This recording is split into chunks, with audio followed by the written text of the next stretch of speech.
मत मारो मुझे मत मारो प्लीज, मुझे मत मारो प्लीज, मुझे छोड़ दो।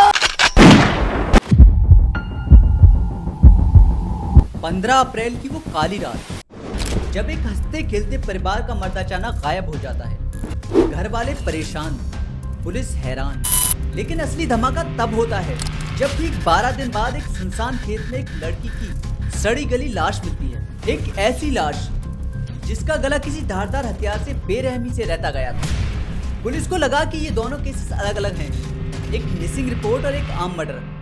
लेकिन जब साइबर सेल और कानून के हथियारों ने इन्वेस्टिगेशन की गहराई में गोता लगाया तो एक ऐसा खौफनाक कनेक्शन मिला जिसने पूरे जिले के होश उड़ा दिए। एक ऐसी दास्तान जहां मोहब्बत, दोस्ती, लालच और सियासत सब आपस में इस तरह मिल गए थे कि दो जिंदगियां मिट्टी में मिल गई। आज हम इस खौफनाक पार्टी का पर्दाफाश करेंगे और दिखाएंगे कि कैसे एक आलीशान फार्म हाउस मौत का कुआं बन गया।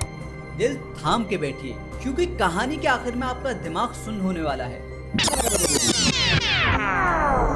कहानी शुरू होती है यूपी के ऐतिहासिक और थोड़ा बदनाम जिले बागपत से।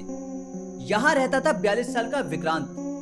विक्रांत एक सीधा साधा परिवार वाला आदमी था, लेकिन उसकी जिंदगी में एक ऐसी एंट्री होती है जो उसकी बोरिंग लाइफ को एक थ्रिलर फिल्म बना देती है। वो एंट्री थी 27 साल की राखी कश्यप की। राखी जो बेहद खूबसूरत थी, निडर थी और बागपत में अपनी मर्जी की मालकिन थी। उसे वेपन्स का, पिस्टल का इतना शौक था कि वो अक्सर सोशल मीडिया पर हथियार के साथ फोटोज और रील्स पोस्ट करती रहती थी। शहर के आम लड़के उससे बात करने से भी डरते थे, लेकिन 42 साल के विक्रांत और इस दबंग राखी के बीच एक बेहद क्लोज रिलेशन चल रहा था।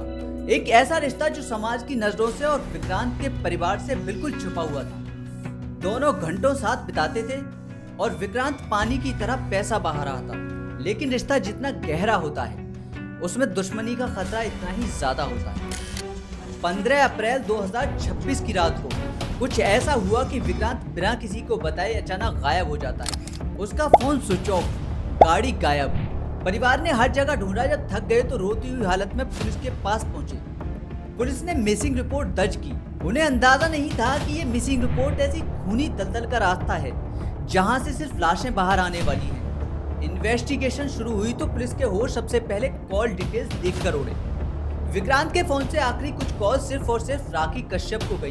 पुलिस ने बिना किसी देर किए शक की बुनियाद पर राखी को उठाया और इंट्रोगेशन शुरू की। आपको क्या लगता है एक 27 साल की लड़की पुलिस के सामने आकर रोने लगेगी? बिल्कुल नहीं। घंटों की सख्त पूछताछ और काउंटर क्वेश्चंस के बाद राखी के चेहरे पर एक शिकन तक नहीं आई। वो पुलिस की आंखों में आंखें डालकर बस एक ही रटा रटाया जवाब दे रही थी, मुझे नहीं पता विक्रांत कहाँ है। वो मुझसे मिलने आया ही नहीं। पुलिस के पास उस वक्त कोई पक्का सबूत नहीं था, इसलिए उन्हें राखी को छोड़ना पड़ा। लेकिन इसी बीच बागपत से करीब 180 किलोमीटर दूर एक दूसरे जिले की नहर में एक लाश तैरती हुई मिलती है। बॉडी पानी में इतने दिनों तक रही थी कि वो सड़ी गली हालत में थी। चेहरा पहचानना मुश्किल था। उस जिले की पुलिस ने कानून के मुताबिक उस अज्ञात बॉडी का अंतिम संस्कार कर दिया।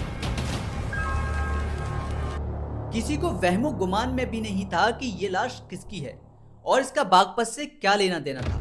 पुलिस अभी विक्रांत की मिसिंग फाइल पर दिमाग चला ही रही थी कि ठीक 12 दिन बाद पुलिस कंट्रोल के रूम का वायरलेस खड़खड़ाता है। एक फार्मर ने कॉल किया था कि उसके खेत में एक लड़की की लाश पड़ी है। जब बागपत पुलिस मौके पर पहुंचती है तो वहां का नजारा देखकर उनके रोंगटे खड़े हो जाते हैं। एक लड़की की बॉडी खून से लथपथ पड़ी थी और किसी ने बड़ी ही बेरहमी से चाकू से उसका गला रेंतकर उसे मौत के घाट उतारा था। लेकिन असली धमाका तब हुआ जब फॉरेंसिक टीम और लोकल पुलिस ने उस लाश का चेहरा साफ किया। पुलिस ऑफिसर पीछे हट गए क्योंकि वो मौत की नींद सो रही लड़की कोई और नहीं, खुद राखी कश्यप। वही राखी जो 2 दिन पहले तक पुलिस के सामने बैठकर चालाकी से मुकर रही थी, आज उसकी अपनी आवाज हमेशा के लिए खामोश कर दी गई। अब ये मामला एक आम मिसिंग केस से बदलकर एक सिलसिलेदार मर्डर मिस्ट्री बन चुका है और पुलिस भी 4 गुना तेजी से एक्टिव हो जाती है। अब बागपत के नए और होशियार पुलिस टीम को समझ आ गया कि अगर राखी का मर्डर हुआ है तो इसका मतलब विक्रांत अब इस दुनिया में नहीं बचा। कॉल डिटेल्स को गहराई से खंगाला गया, मुखबिरों को एक्टिवेट किया गया और तब जो सच सामने आया उसने यूपी की सियासत में भूकंप ला दिया। रिपोर्ट्स के मुताबिक 16 अप्रैल की रात को राखी के इशारे पर एक आलीशान फार्म हाउस पर एक हाई प्रोफाइल पार्टी रखी गई थी। उस पार्टी में राखी और विक्रांत के अलावा दो ऐसे चेहरे मौजूद थे जिनके नाम से इलाका कांपता था। बीजेपी युवा मोर्चा से जुड़ा पूर्व नगर अध्यक्ष सुधीर चौहान और उसका सबसे पक्का साथी कपिल चौहान। नशा, पैसा और घमंड, पार्टी चल रही थी, लेकिन अचानक किसी बात पर विक्रांत और राखी के बीच झगड़ा शुरू हो जाता है। गुस्से में आकर राखी अपनी वही दबंगाई दिखाती है और अपनी पिस्टल निकालकर सीधा विक्रांत पर फायर खोल देती है। गोली सीधी विक्रांत के जांघ में लगती है। हैरानी तो आपको अब होगी, अगर किसी दोस्त को गोली लग जाए या झगड़े में फायर हो जाए तो बाकी दोस्तों का क्या फर्ज बनता है? यही ना कि उसे तुरंत हॉस्पिटल ले जाया जाए और उसकी जान बचाएं। लेकिन उन तीनों ने ऐसा नहीं किया। राखी, सुधीर और कपिल के सर पर शैतान सवार था। विक्रांत जमीन पर तड़प रहा था, खून बह रहा था।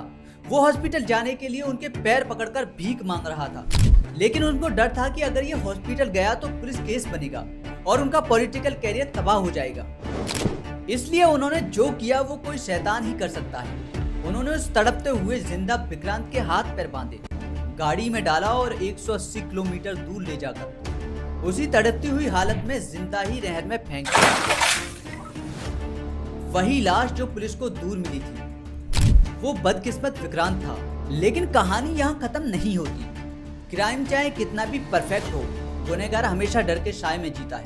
जब पुलिस ने विक्रांत का गायब होने के बाद राखी को उठाया और सख्ती से पूछताछ की तो सुधीर और कपिल के पैरों तले जमीन खिसक गई। उन्हें डर लगने लगा कि राखी एक औरत है। अगर पुलिस ने अगली बार थोड़ा और जोर लगाया तो ये लड़की टूट जाएगी और उन दोनों के नाम उगल देगी।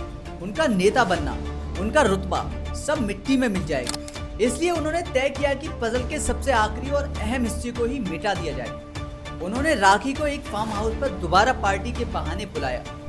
राखी को लगा कि उसके दोस्त उसकी मदद कर रहे हैं, पर वो नहीं जानती थी कि वो मौत के आगोश में जा रही है। मौका पाते ही उन नेताओं ने अपनी ही साथी का गला काटकर उसे हमेशा के लिए खामोश करा दिया। एक missing case double murder mystery में बदल चुका था, जो उनकी बुनियाद चाहे कितनी भी मजबूत क्यों ना हो, कानून के हाथ से नहीं बच सकती। पुलिस ने दोनों अपराधियों को डिटेन करके जेल भेज दिया। लेकिन ये कहानी एक बहुत बड़ा सबक देती है कि जब इंसान लालच, डर और गलत रास्ते पर निकल पड़ता है तो ना दोस्ती बचती है, ना मोहब्बत, और अंजाम सिर्फ और सिर्फ कब्रिस्तान होता है। आपका क्या कहना है इस सियासत और खून से सनी बागपत की डबल मर्डर मिस्ट्री के बारे में? कमेंट में अपनी राय जरूर दें। अगर आपको ऐसी ही रियल क्राइम और सिनेमैटिक वीडियो देखना पसंद है तो इस वीडियो को लाइक करें, शेयर करें और चैनल को सब्सक्राइब करना बिल्कुल भी ना भूलें। अपना ख्याल रखें, सेफ रहें।